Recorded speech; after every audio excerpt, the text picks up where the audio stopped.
Toko roti dan kue kering ini berdiri sejak tahun 2018 dan terus berkembang hingga kini.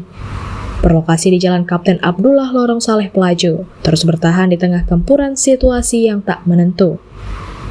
Owner Orchid Bakery, Rapik Habibi, mengatakan pada awalnya ia memiliki usaha toko sepatu di kawasan 16 Ilir Palembang, namun terpaksa gulung tikar karena kerasnya persaingan pasar. Rapik pun tak putus asa terus mencari peluang usaha. Ditopang sang istri yang jago membuat kue kering dan roti, dirinya membentuk usaha Orchid Bakery, serta memantapkan diri menjadi spesialis kue kering dan roti premium di Palembang. Awal mula usaha ini hadir setelah melihat potensi pasar kue kering di kota Palembang yang sangat besar, namun masih sedikit yang bermain di segmentasi premium. Produk andalan Orchid Bakery adalah nastar homemade dengan cita rasa legit dan resep turun-temurun. Untuk roti harian, varian bestseller diantaranya adalah blueberry cheese bread dengan tekstur lembut dan creamy, serta abon tuna yang menjadi favorit pria.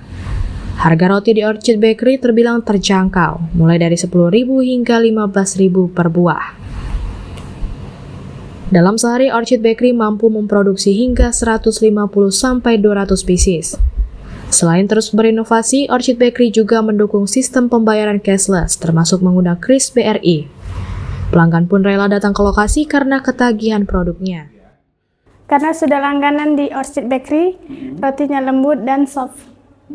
Kita suka varian mana? Roti abon tuna. Kenapa?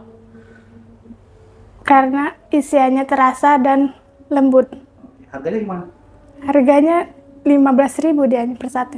Yang pasti kita mentalnya harus jadi, pola pikir kita harus sangat baik sekali, serta yang paling penting itu adalah ilmu dulu sebelum amal. Jadi memang ilmu-ilmu UMKM dunianya seperti apa itu yang kita input, serta menambah relasi-relasi yang ada sekarang, sehingga kita tekunin, alhamdulillah di 3 tahun sampai 4 tahun ke belakang, kita semakin bisa bertumbuh dan semakin bisa dikenal oleh masyarakat Kota Palembang.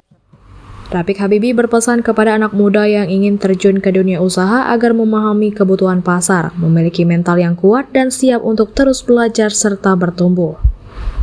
Dari Palembang, Ardian Syah Nugraha, iNews melaporkan.